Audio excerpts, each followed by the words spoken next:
Hello. I am going to tell you a tale of two sentences meted out to two men who broke the law. One of them is this man who was jailed for dredging a stretch of river without permission. The other one is this man who killed somebody and was jailed. Before I get on with that, I will tell you that I am Granniopteryx on YouTube, Rumble, BitChute and Minds. I let you know when I've uploaded a new video on Twitter and Gab. All the links for my platforms are in the description. You can help me by liking this video. Click that like button, share it and subscribe if you're on YouTube. Check you're still subscribed. You can also help me financially if you want. There are links in the description to how you can do that, but the best way to help me, click that button. All right, so this is reported. I don't know the rights and wrongs for it. He was convicted, and he obviously did break the law, according to, but, well, I'll get to that in a minute. What I am going to talk about is the attitude that was shown to this person as opposed to the attitude shown to the other one.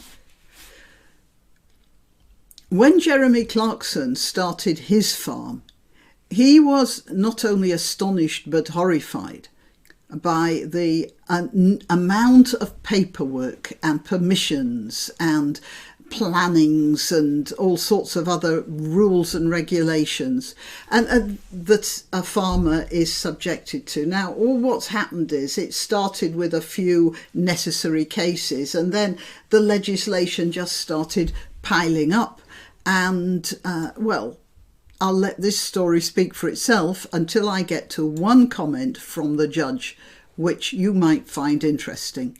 Anyway, the farmer was jailed for dredging a stretch of river to stop homes from flooding. This man, John Price, who is in his 60s, spent more than 200 hours removing gravel and silt from the area of River Lugg in Hertfordshire in late 2020. And he did that in his spare time, by the way.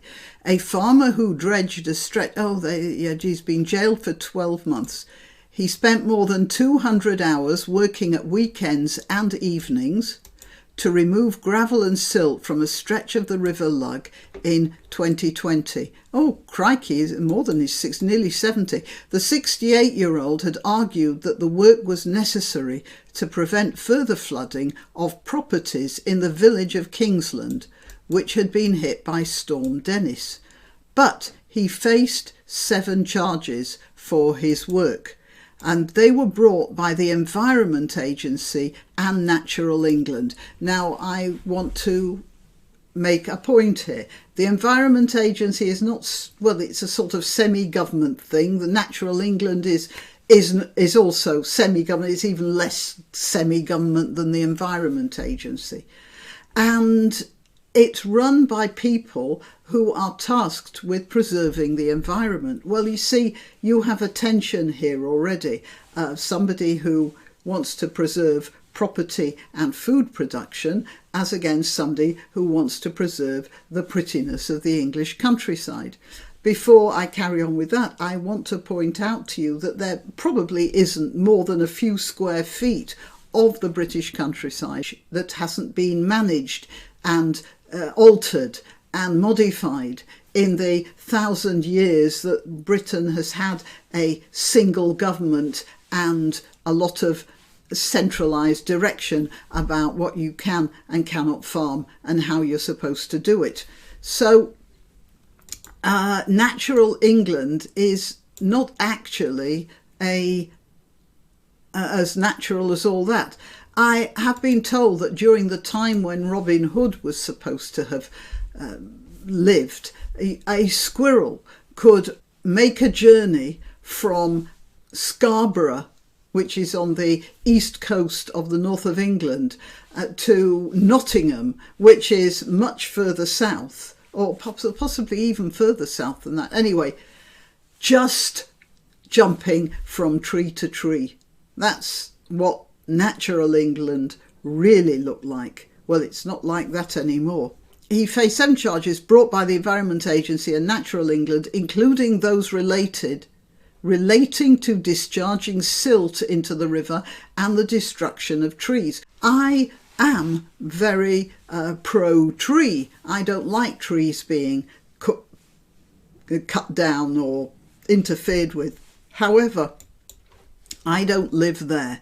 The 68-year-old had argued that the work was necessary to prevent further flooding of properties in the village of Kingsland.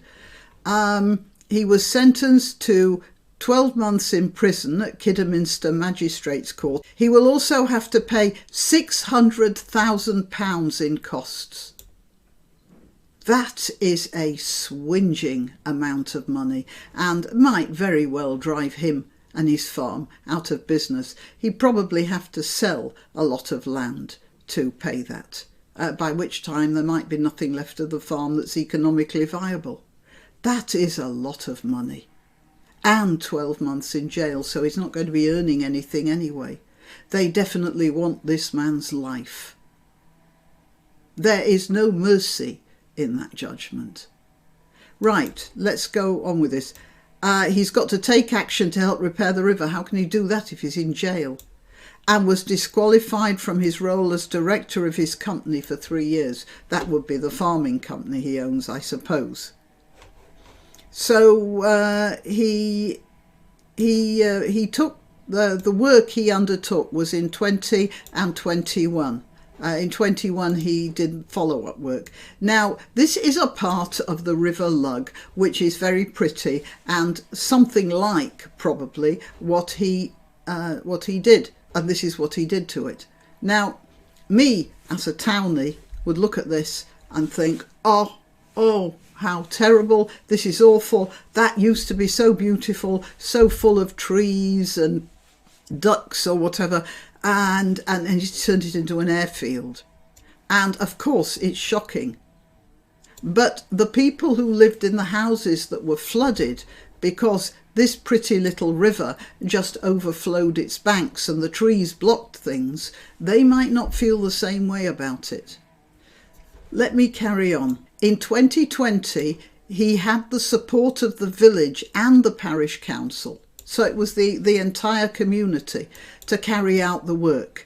And he said that the locals had pleaded with the Environment Agency to clear the blocked river to help prevent flooding. So obviously these pretty trees here, not in this section, this would have been a recent one, it must have been in a worse state, and trees were hanging into the river, some of them probably half fallen or whatever, and they were blocking the river. And then when the river swelled in times of high water, then well, where would the water have to go but sideways?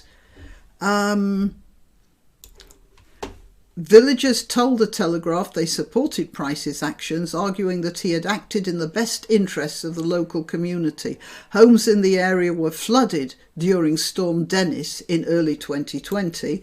That must have been just before he started work, but were spared when Storm Christoph hit in 2021, which was after he'd done the work. So obviously he had saved the village.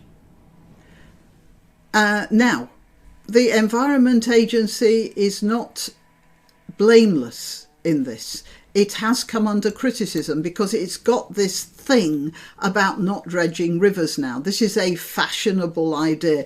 It might be right, it might not be. I mean, there are often times when people pursue fashionable ideas and they turn out not to be so hot after all.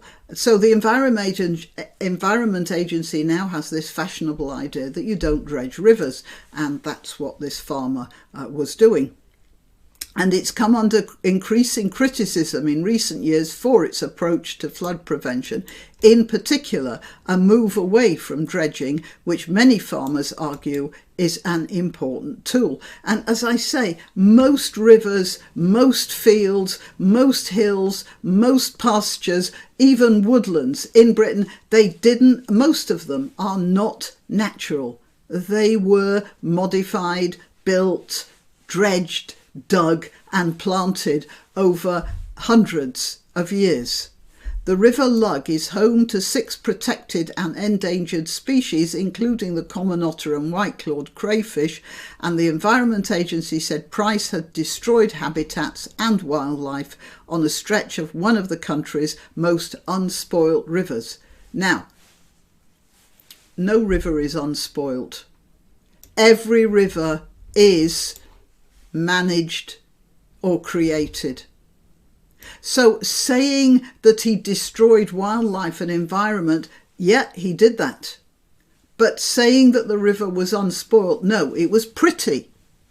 It was pretty for people like me to come and have picnics next to and think, oh, how nice and how pretty, and look at that otter popping up. And I wouldn't probably feel so nice about it when a whole load of oozy silt turned up on my living room carpet. And I had to live in the bedroom and smell the smell of decay going on downstairs. Price, a cattle and potato farmer, I suggest not for much longer, used heavy machinery including bulldozers and excavators to dredge. Ecologists said it would take at least 25 years for replacement trees to reach maturity. Okay, well then, get them planted. Maybe plant something more appropriate to that part of the river.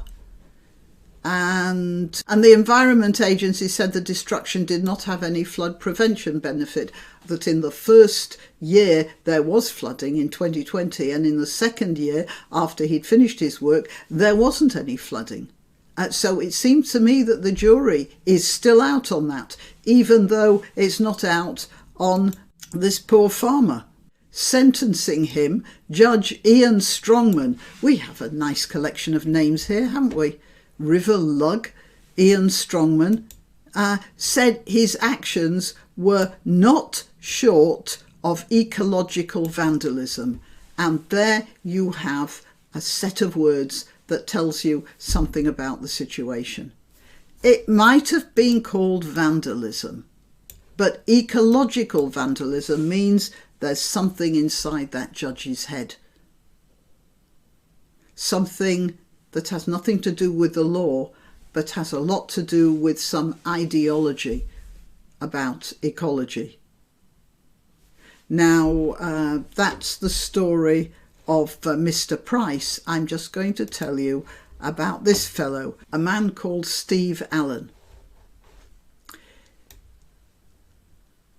He got the idea that this man, Mr. Mason, who was just walking home, minding his own business, he's a banker, just an ordinary executive type man, just going home, expecting to be home, having supper with his wife, all the usual family things. He was walking along. This fellow thought that Mr. Mason had stolen his friend's phone.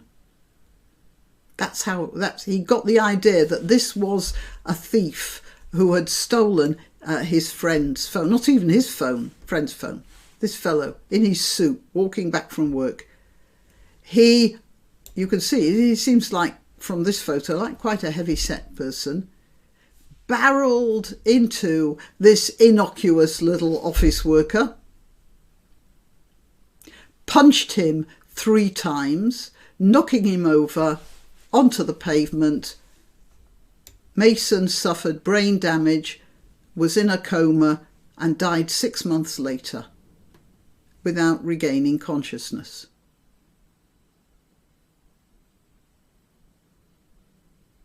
"52 years old.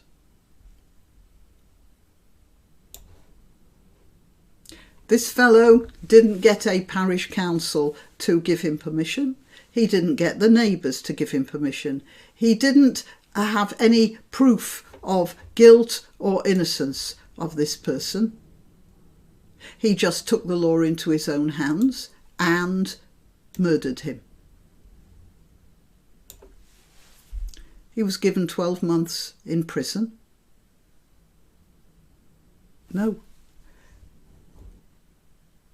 It says here less than a year. So I don't know what that means, but he's got less than 12 months in prison. No fine, It destroyed a life and the family surrounding it. Well, what do you think? All right, till next time.